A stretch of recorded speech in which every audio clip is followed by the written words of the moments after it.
Welcome back, everyone. Today we are going to read Chapter 2 of The Great Gatsby. Let's get into it. About halfway between West Egg and New York, the motor road hastily joins the railroad and runs beside it for a quarter of a mile, so as to shrink away from a certain desolate area of land. This is a valley of ashes, a fantastic farm where ashes grow like wheat into ridges and hills and grotesque gardens, where ashes take the forms of houses and chimneys and rising smoke, and finally, with a transcendent effort, of men who move dimly and already crumbling through the powdery air. Occasionally, a line of gray cars crawls along the invisible track, gives out a ghastly creak, and comes to rest, and immediately the ash-gray men swarm up with leaden spades and stir up an impenetrable cloud which screens their obscure operations from your sight. But above the gray land and the spasms of bleak dust which drift effortlessly over it, you perceive, after a moment, the eyes of Dr. T.J. Eckelberg. The eyes of Dr. T.J. Eckelberg are blue and gigantic. Their retinas are 1 yard high. They look out of no face, but instead from a pair of enormous yellow spectacles which pass over a non-existent nose. Evidently, some wild wag of an occultist set them there to fatten his practice in the borough of Queens, and then sank down himself into eternal blindness, or forgot them and moved away. But his eyes, dimmed a little by many paintless days under sun and rain, brood on over the solemn dumping ground. The Valley of Ashes is bounded on one side of a small foul river, and when the drawbridge is up to let barges through, the passengers on waiting trains can stare at the dismal scene for as long as half an hour. There is always a halt there of at least a minute, and it was because of this that I first met Tom Buchanan's mistress. The fact that he had one was insisted upon whenever he was known, wherever he was known.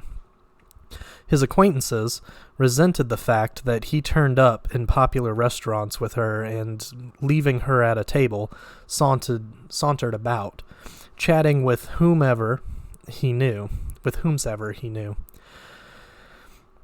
Though I was curious to see her, I had no desire to meet her, but I did.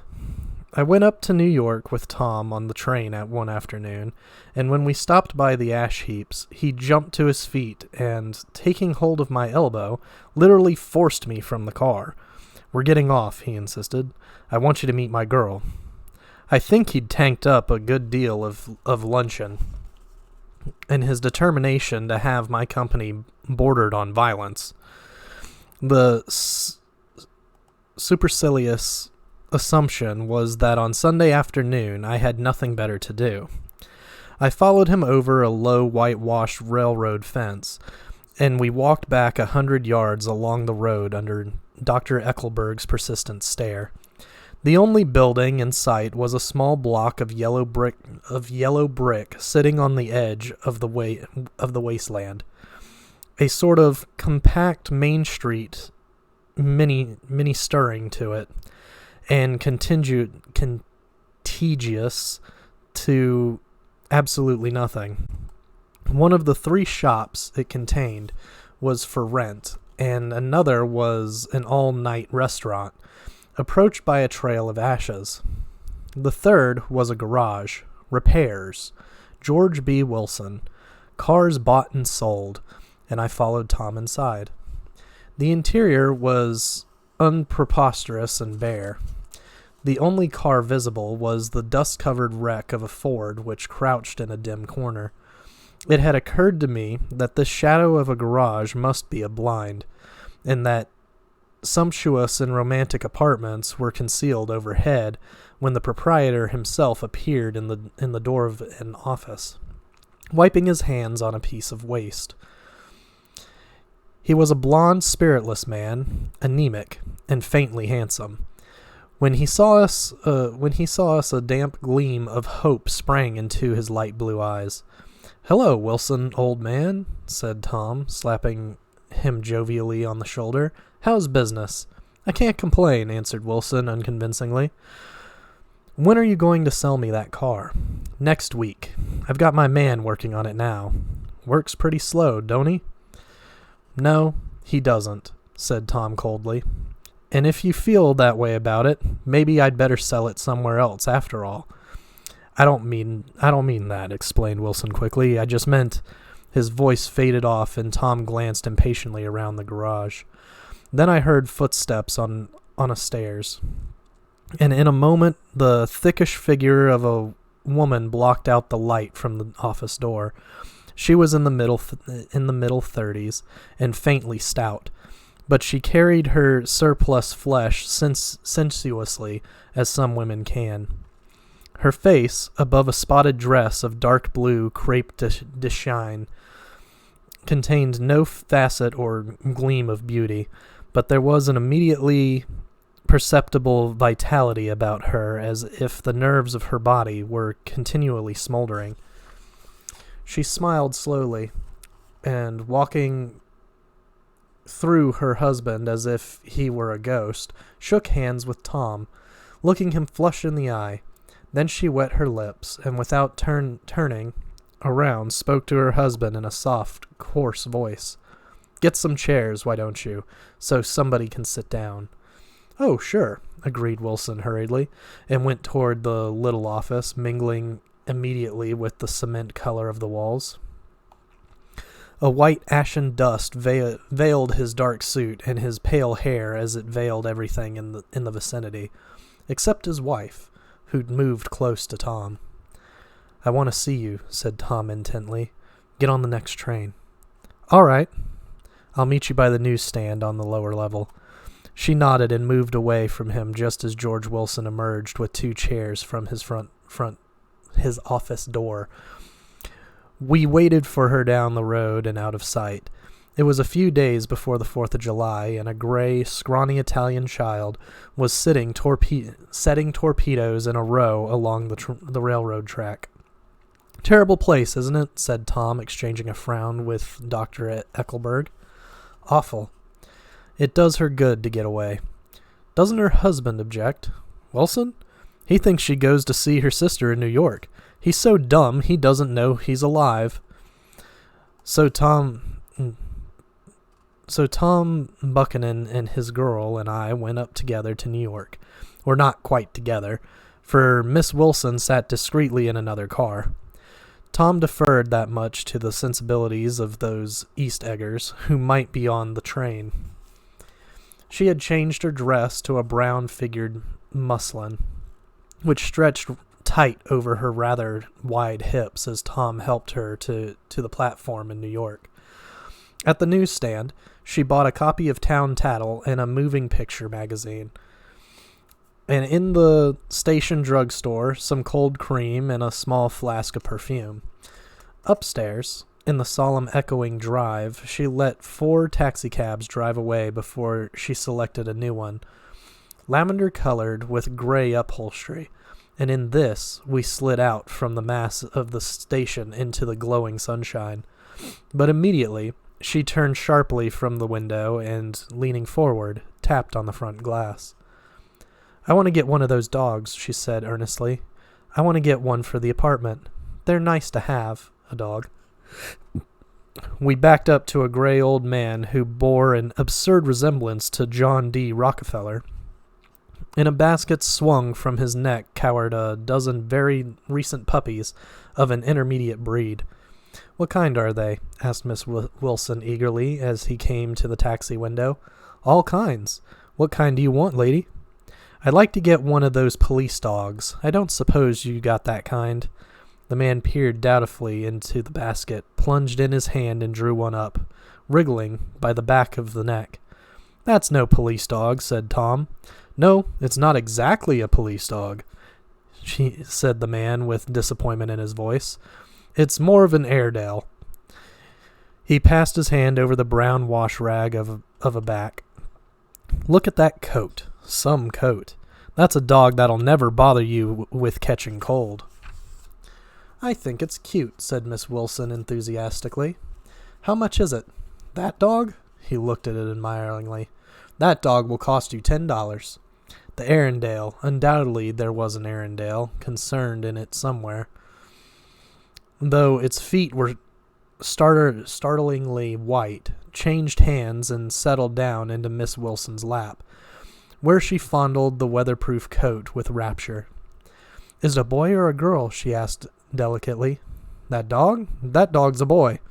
"It's a bitch," said Tom decisively. "Here's your money. Go and buy 10 more dogs with it."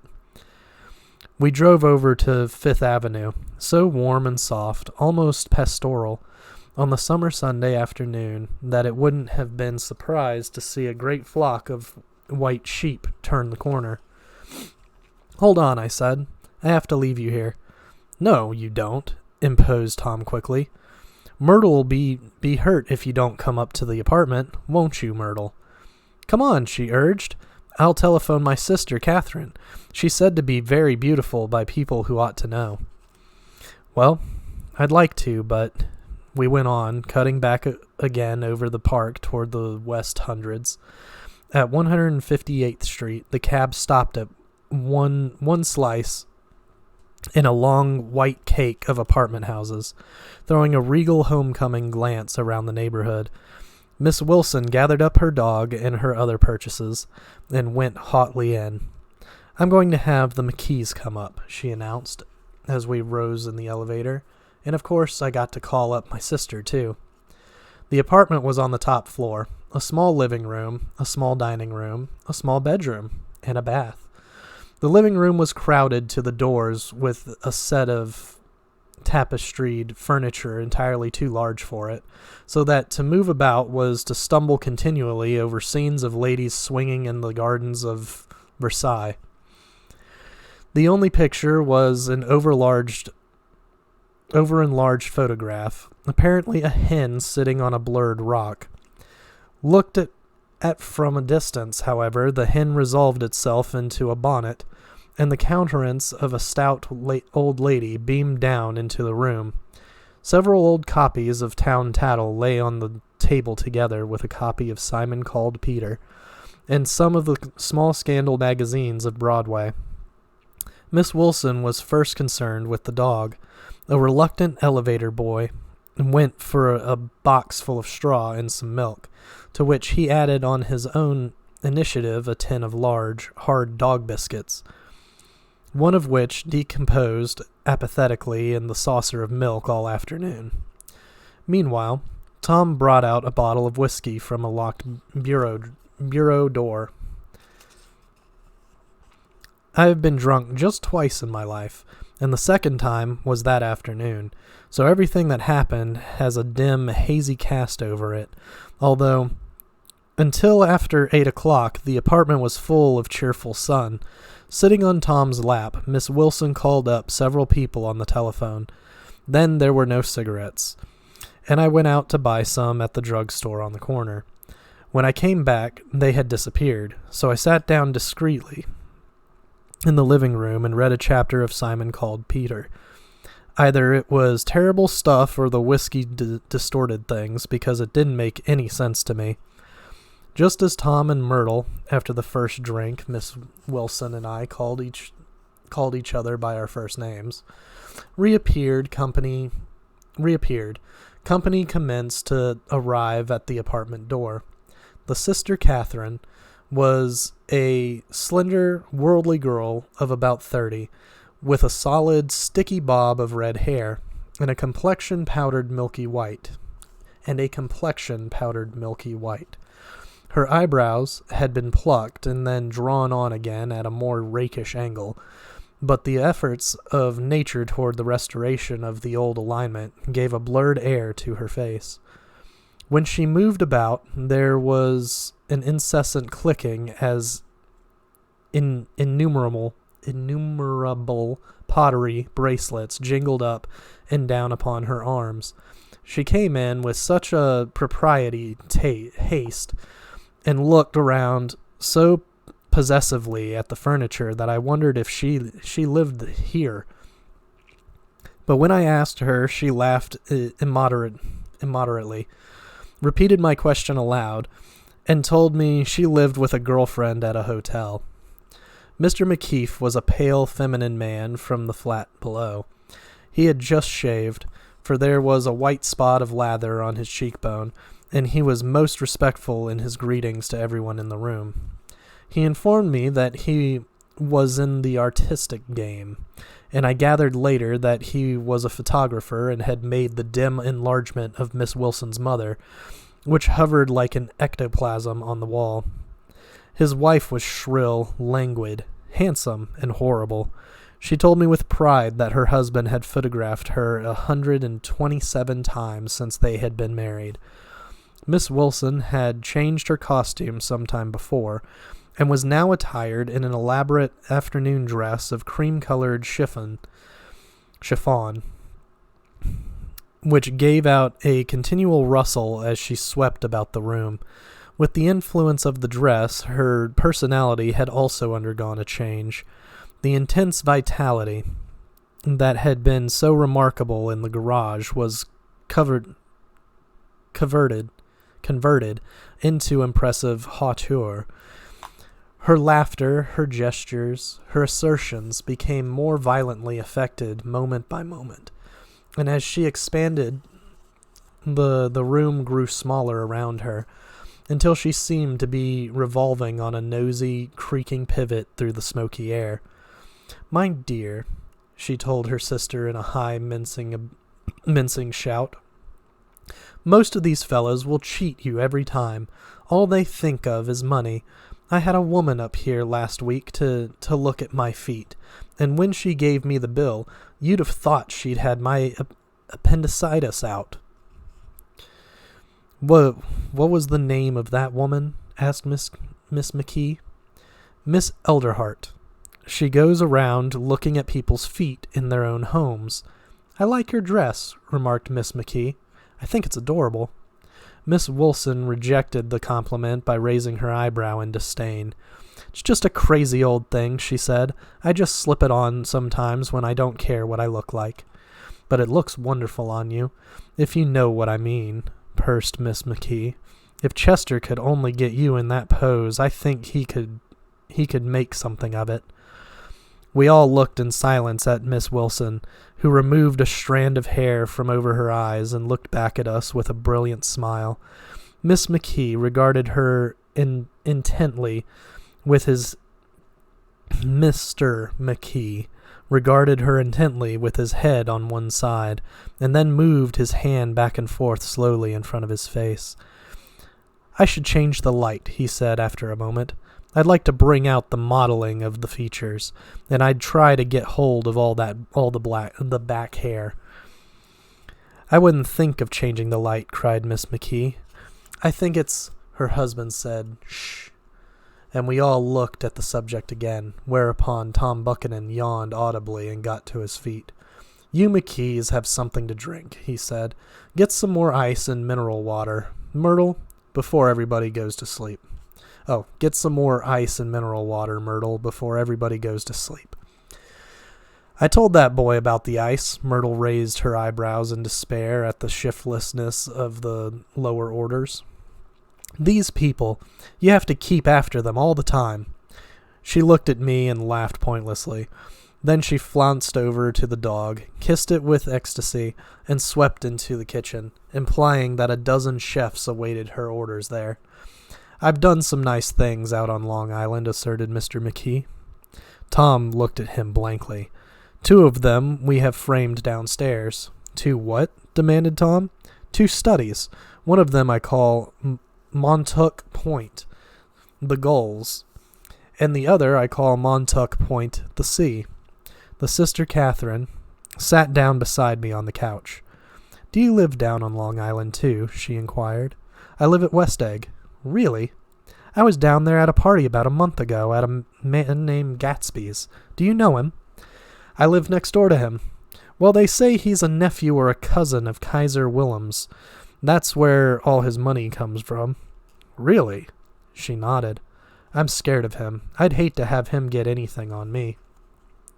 This absorbing information about my neighbor was interrupted by Miss McKee's pointing suddenly at Catherine. "Chester, I think you could do something with her," she broke out. But Mr. McKee only nodded in a bored way and turned his attention to Tom. "I'd like to do more work on Long Island if I could get the entry. All I ask is that they should give me a start." "Ask Myrtle," said Tom, breaking into a short shout of laughter as Miss Wilson entered with a tray. "She'll give you a letter of introduction, won't you, Myrtle?" "Do what?" she asked, startled. "You'll give Miss McKee a letter of introduction to your husband, so he can do some studies of him." His lips moved silently for a moment as he invented. "George B. Wilson at the gasoline pump," or something like that. Catherine leaned close to me and whispered in my ear, "Neither of them can stand the person they're married to." "Can't they?" "Can't stand them." She looked at Myrtle and then at Tom. "What I say is, why go on living with them if they can't stand them? If I was them, I'd get a divorce and get married to each other right away." "Doesn't she like Wilson either?" The answer to this was unexpected. It came from Myrtle, who had overheard the question, and it was violent and obscene. "You see?" cried Catherine triumphantly. She lowered her voice again. "It's really his wife that's keeping them apart. She's a Catholic, and they don't believe in divorce." Daisy was not a Catholic, and I was a little shocked at the elaborateness of the lie. "When they do get married," continued Catherine, "they're going west to live for a while until it blows over. It'd be more discreet to go to Europe." "Oh, do you like Europe?" she exclaimed surprisingly. "I just got back from Monte Carlo." "Really?" "Just last year. I went over there with another girl." "Stay long?" "No. We just went to Monte Carlo and back. We went by way of Marseille. We had over $1,200 when we started, but we got gypped out of it all in 2 days in the private rooms. We had an awful time getting back, I can tell you. God, how I hated that town." The late afternoon sky bloomed in the window for a moment like the blue honey of the Mediterranean. Then the shrill voice of Miss McKee called me back into the room. "I almost made a mistake, too," she declared vigorously. "I almost married a little kike who'd been after me for years. I knew he was below me. Everybody kept saying to me, 'Lucille, that man's way below you.' But if I hadn't met Chester, he'd have got me sure." "Yes, but listen," said Myrtle Wilson, nodding her head up and down. "At least you didn't marry him." "I know I didn't." "Well, I married him," said Myrtle ambiguously, "and that's the difference between your case and mine." "Why did you, Myrtle?" demanded Catherine. "Nobody forced you to." Myrtle considered. "I married him because I thought he was a gentleman," she said finally. "I thought he knew something about breeding, but he wasn't fit to lick my shoe." "You were crazy about him for a while," said Catherine. "Crazy about him?" cried Myrtle incredulously. "Who said I was crazy about him? I never was any more crazy about him than I was about that man there." She pointed suddenly at me, and everyone looked at me accusingly. I tried to show by my expression that I had played no part in her past. The only crazy I was when I married him. I knew right away I made a mistake. He borrowed somebody's best suit to get married in, and never even told me about it. And the man came after it one day when he was out. She looked around to see who was listening. "Oh, is that your suit?" I said. This is the first I ever heard about it, but I gave it to him, and then I lay down and cried to beat the band all afternoon. "She really ought to get away from him," resumed Catherine to me. "They've been living over that garage for 11 years, and Tom's the first sweetie she ever had." The bottle of whiskey, a second one, was now in constant demand by all present, excepting Catherine, who felt just as good on nothing at all. Tom rang for the janitor and sent him for some celebrated sandwiches, which were a complete supper in themselves. I wanted to get out and walk eastward toward the park through the soft twilight, but each time I tried to go, I became entangled in some wild, student argument which pulled me back, as if with ropes, into my chair. Yet high over the city, our line of yellow windows must have contributed their share of human secrecy to the casual watcher in the darkening streets. And I was him, too, looking up and wondering. I was within and without, simultaneously enchanted and repelled by the inexhaustible verity of life. Myrtle pulled her chair close to mine, and suddenly her warm breath poured over me the story of her first meeting with Tom. It was on the two little seats facing each other that are always the last ones left on the train. I was going up to New York to see my sister and spend the night. He had on a dress suit and patent leather shoes, and I couldn't keep my eyes off him. But every time he looked at me, I had to pretend to be looking at the advertisement over his head.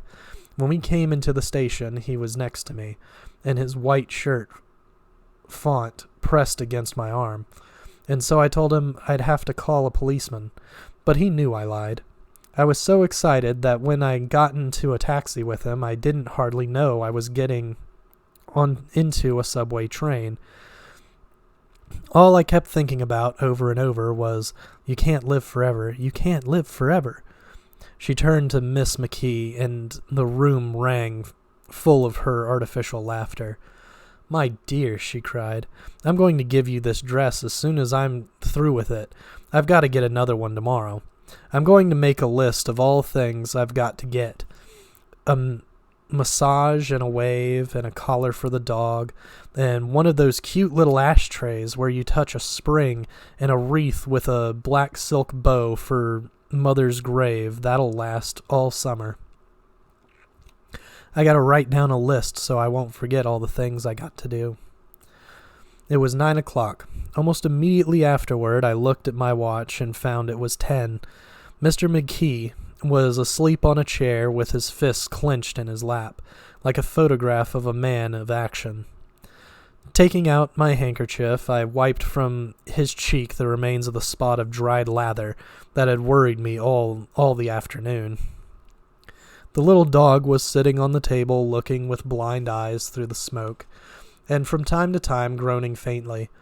People disappeared, reappeared, made plans to go somewhere, and then lost each other, searched for each other, found each other a few feet away. Sometime toward midnight, Tom Buchanan and Miss Wilson stood face to face, discussing in passionate voices whether Miss Wilson had any right to mention Daisy's name. "Daisy, Daisy, Daisy," shouted Miss Wilson. "I'll say it whenever I want to. Daisy, Making a short, deft movement, Tom Buchanan broke her nose with his open hand. Then there were bloody towels upon the bathroom floor, and women's voices scolding, and high over the confusion a long broken wail of pain.